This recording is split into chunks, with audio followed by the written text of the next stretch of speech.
Congresos de la intimidad. Vamos a hablar de una institución curiosa que existió en Europa desde el siglo XIV hasta el siglo XVII. Se llamaba Congreso de las Funciones Matrimoniales. Vamos a ver los antecedentes en muchas dinastías europeas. Se trataba de corroborar que el matrimonio o la unión sacramental se había consumado, se había producido enteramente para que quedara cristalizado y fuera imposible de disolver. ¿Sabe usted que el matrimonio entre reyes, entre príncipes y entre nobles tenía una singular importancia política porque significaba muchas veces alianzas entre dos países? Era posible que si vos te casabas con la princesa de Suecia y después te enemistabas con Suecia por haberte aliado con Rusia, quisieras divorciarte. Entonces, como el divorcio no estaba permitido por la Iglesia ni por las costumbres, la única manera era alegar que el matrimonio no se había consumado. Entonces decía, no, me voy a divorciar acá de la princesa Cristina porque no se consumó nunca en la perra vida, un énfasis innecesario, desde luego, no hay forma de matrimonio. ¿Es que un escribano a ver si se había consumado? No, o sí, pero no después, cuando yo hacía la denuncia, sino en el momento en que se suponía tenía lugar la consumación. Vamos a seguir adelante aquí. Me gusta el tema. También podía suceder, era otro caso, que si el hombre no sostenía, disculpen la expresión, su consumación después de la primera vez, sobreviniera un pedido legal de separación por esta causa. Es decir, que más complicado que eso le digo, pero bueno. Cuenta Voltaire que ya los romanos tenían la costumbre de esperar 2 años para acreditar el matrimonio. Había como 2 años de prohibita. Si no había satisfacción después de 2 años, bueno, cada uno por su lado y tan amigos. No es mala idea. Carla. Justiniano, el del código, ordenó que ese lapso se extendiera a 3 años, porque le pareció que 2 años era poco, recién nos estábamos conociendo. También quiero decirle que me falta una hoja. Se suspende todo el programa, lamentablemente. No se consumó. Sí. Está muy bien. Bueno, haga de cuenta que nos conocemos. Era la hoja. No importa que falte una hoja. Es así. Producción cero se llama este programa. El hecho es que cuando pasaban estas cosas, cuando usted se casaba, ponele con una princesa rusa, y la noche de bodas, primero bailongo, ¿no es cierto? Bailongo, sándwich, masita, y después íbamos a la pieza y detrás de unas cortinas, tampoco era que estaban ahí con la pera sobre el respaldo, no, pero 2 escribanos, dos abogados de la novia, claro, 2 abogados del novio, un cura. Parece que hay gente de más en la comitiva. Todos querían participar. Sí. Yo les sostengo, dice el libro, escribano. Yo les tengo la pluma, todos querían mirar. Entonces, el novio, bueno, daba comienzo a sus procederes dinásticos. Difícil concentrarse en el deseo. Ahí está la cosa, pero espere, porque ya todo va a llegar. Y la gente miraba. Cuando se producía el milagro, el novio llamaba la atención. ¿De qué forma? Sobre el detalle, no me lo dijeron. Pero, por ejemplo, Regardé.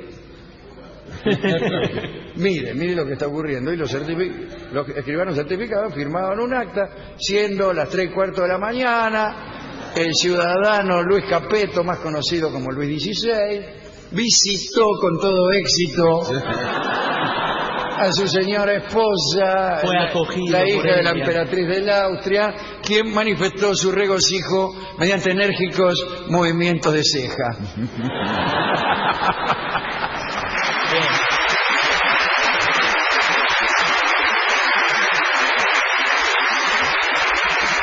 Ahora bien, como dice usted, en algún momento ese público solía molestar un poco. Y sí, pero hay caras de el que se casaba ya sabía Ya sabía que el casamiento, al menos para ciertas clases sociales, era eso.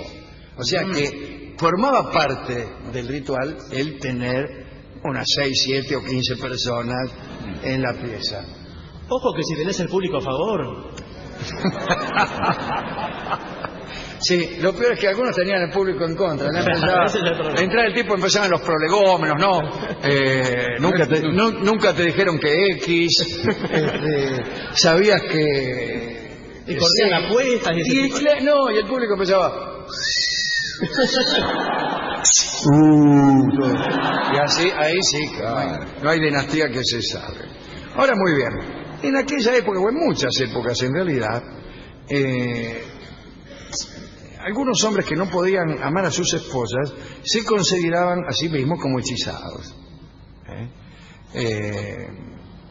Esos hechizos eran muy famosos desde la antigüedad. En muchas de las notas legales y en la literatura aparecen. Eran como la inversa de un gualicho al revés. Una bruja te hechizaba para que vos no pudieras desempeñarte en la función amorosa. Muchas víctimas, o muchos que en estas pruebas que acabamos de citar resultaban aplazados, alegaban padecer este tipo de encantamiento. Entonces, antes de deshacer el matrimonio, si venía el tipo y dice, usted no se desempeñó bien, etcétera, etcétera, vamos a deshacer el matrimonio, el tipo decía, momento, estoy hechizado. Entonces, era como un pido gancho. Claro, estoy hechizado. Hay un antecedente extraño en la historia cristiana. El Papa Alejandro III concedió una vez a un marido la posibilidad de conseguir otra esposa por no poder emprender el comercio carnal. El comercio carnal parece una carnicería más que... este decreto parecía dictado por alguien más preocupado por aumentar la población que por el carácter indisoluble del matrimonio eclesial.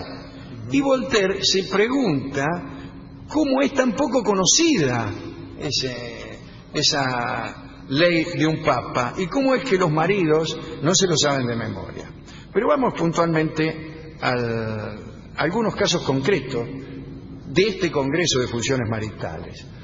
Por ejemplo, en la historia de Francia hay un caso que es el más famoso. Enrique IV de Francia tenía un amante, Gabrielle d'Estrées se llamaba, un amante. Pero ella estaba casada con un señor que se llamaba Nicolas d'Amerval.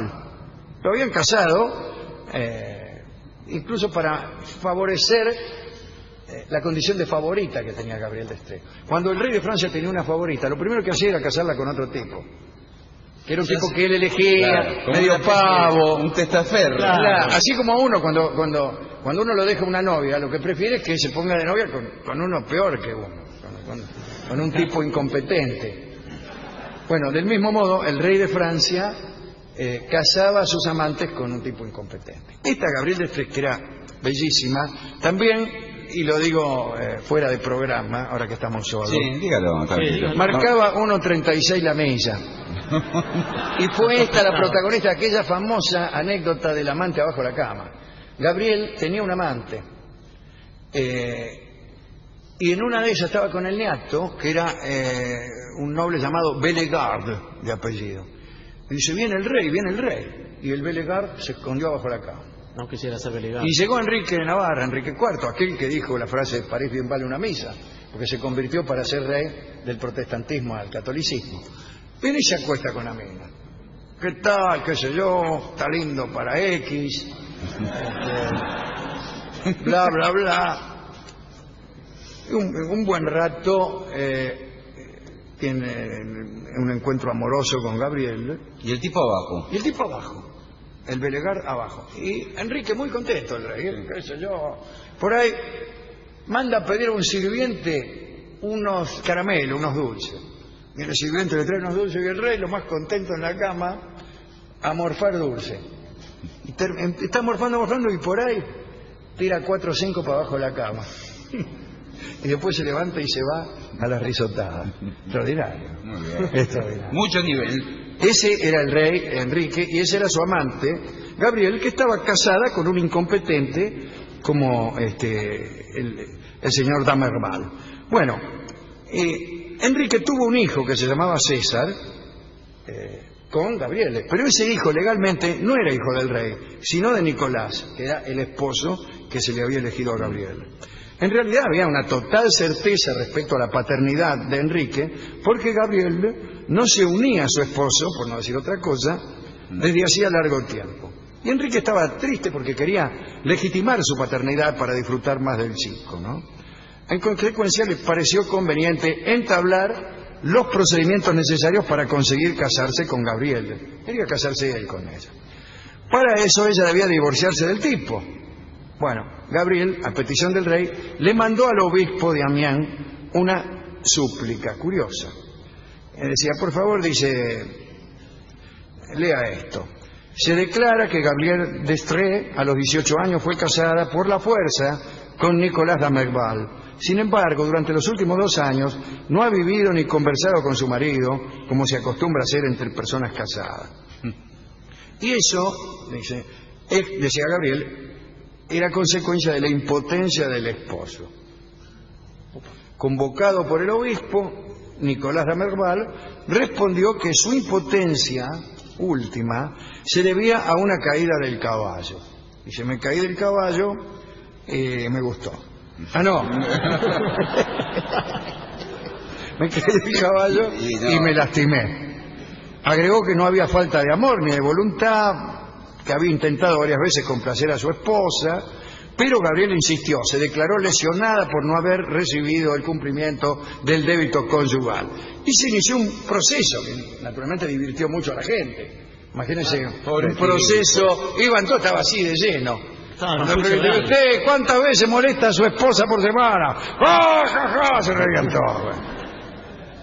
Gabriel creía que iba a conseguir la separación para casarse con el rey, pero por ahí 3 meses después de iniciado el juicio, viene un día ante el juez Damerval y dice, muchachos, he recuperado mis facultades amatorias. No. ¡Oh! Dice, por lo cual podía recuperar también a su mujer. Entonces la justicia indicó que era necesario someterlo a pruebas del proceso íntimo. Claro, porque ¿cómo se dio cuenta que recuperó su capacidad? Discúlpeme, no sé. Con Gabriel no. Lo dijo, él lo dijo, recuperé mis facultades, qué sé yo. Podría contestarle, pero bueno. El marido, entonces, acusado de no haber sido un compañero galante, era analizado por un consejo de notables degenerados, diría yo. Y entonces pasó lo que yo le conté. Lo dejaban acostarse con su esposa y a una señal dada, Aura, ¿sí? A la voz de Aura, debía correr las cortinas y esforzarse, ¿no? Le daban 2 horas para la prueba y en este caso existían también médicos, algunas matronas. Bien. El caso es que Nicolás Damerval se hizo presente, pero cuando vio llegar a la comitiva se asustó. Y sí, miedo escénico. Eran como 500. Ya Valdán no hablaba del miedo escénico. Exactamente, Coco Silly. A Coco Silly le pasa eso. Y firmó un papel que decía, por obedecer al rey y temer perder la vida, concedo la disolución del matrimonio de acuerdo con la petición, etcétera, etcétera. Pero, dice el tipo, advierto que no es cierta la confesión de que sea inhábil para una unión amorosa. El 24 de diciembre de 1594, el matrimonio de Gabriel y Nicolás fue nombrado nulo y el rey ya tuvo vía libre para ver a su hijo y para soñar con casarse con su amada, aunque finalmente no lo hizo por otras razones, la principal de las cuales es que se casó con otra. Otro caso del año 1659. El marqués de Anjou, para refutar los decides de su esposa, María de Saint-Simon, que andaba diciendo, también no es hábil en el cumplimiento del débito conyugal, ¿no? Bueno, a este marqués le fue mal. La Cámara lo declaró impotente, anuló el matrimonio y le prohibió casarse otra vez. ¿Por qué? Porque cuando te declaraban públicamente impotente no podías casarte de nuevo. Te prohibían casarte. En la comisaría ya tenía una lista de impotentes. Qué feo. La lista de impotentes y la novia se ponía novia con uno y iba a la comisaría. Dice, fulano, a ver. Dice, que está en la lista. Ahí, sellado el dominio. Y entonces dejaron que la mujer eligiera cualquier otro ñato. Sin embargo, el marqués se juntó, ya que no podía casarse, se juntó con una Diana de Nouvelle, con la que tuvo 7 hijos, uno atrás del otro. Entonces el problema era el matrimonio más que... Muy buena deducción. Muy bien. Rolón, volvió Rolón. Así que cuando murió la primera mujer, el marqués apeló a la Cámara contra la sentencia que lo había declarado impotente. Dijo, permiso. Así que ustedes decían que yo soy impotente. Bueno, miren, Juan, Perico, Andrés, todos los chicos. Y los jueces... a la vista de esas pruebas, lo declararon de nuevo potente y lo pusieron en la otra lista de la comisaría, que es también muy consultada. Y le perdonaron incluso las costas del juicio, ¿no? Y le regalaron, creo, una plaqueta recordatoria. Qué bien, bueno. El Congreso Íntimo fue una institución abolida, por suerte, en 1667. Yo siempre recuerdo a uno de los maridos, me parece que el primero, pero no estoy tan seguro, de Lucrecia Borgia, que se llamaba Giovanni Sforza. Los Sforza, como todos ustedes saben, son la familia poderosa de Milán, ¿no? Bueno, lo casaron. Claro, Lucrecia es la hija del Papa. Es una gran ventaja, aparte una rareza. Sí, una rareza en principio. Pero en aquel tiempo, sí. El Papa Alejandro, casualmente, ¿no? Entonces, parece que se llevaba mal con Giovanni, o mejor todavía, le convenía al Papa que su hija estuviera casada con el rey de Nápoles y no con Giovanni Sforza. Entonces, ¿cómo hacemos para casarla con el rey de Nápoles? Y la divorciamos de Giovanni Sforza. Nápoles tenía más poder que Milán, supongo yo. Y entonces, chao, hicieron correr la bolilla de que Sforza era impotente. Pero en aquel entonces, aquello para un joven noble y aguerrido era peor que la muerte. El tipo en el juicio lloraba, suplicaba, imploraba, le decía a Lucrecia, ¿te acordás en aquella noche? ¡Ma qué impotente! Y no, lo declararon impotente y quedó como impotente por el resto de su vida, y Lucrecia se casó con el rey Alfonso de Nápoles, con quien también se divorció, si es que no lo hicieron sonar, Alfonso. Me parece que no, que esta vez el Papa resolvió hacerlo sonar. Y después se casó con Alfonso d'Este y la pasó mal en todos los matrimonios. Pero ahí tienen. Eso, ahí no hizo falta el Congreso Íntimo, porque cuando uno es el hijo del Papa, enseguida dice, che, viejo, mira, sí. Habrá dicho, ¿no? ¿A quién dedicar esta charla sobre esta institución que debería, yo voy a hacer una moción aquí, ya que estamos en la Intendencia, para que de un modo municipal haya un congreso de actividades íntimas, entonces no ya para el casamiento, sino también para no perder tiempo, para no gastar pólvora en chimango. A ver, ¿cómo sería?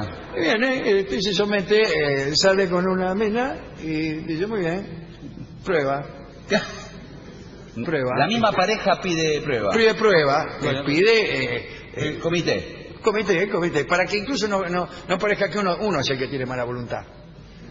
Porque a veces hay gente que te tiene mala voluntad. Entonces, mira, vamos, que decida la justicia. Entonces, viene la justicia, viene acá, oficiales de policía, filman, lo graban. Ahora tenemos el video, porque se dice, no, mentira, no, aquí está el video. Mire, no, tírelo un poquito más atrás. No, el video no.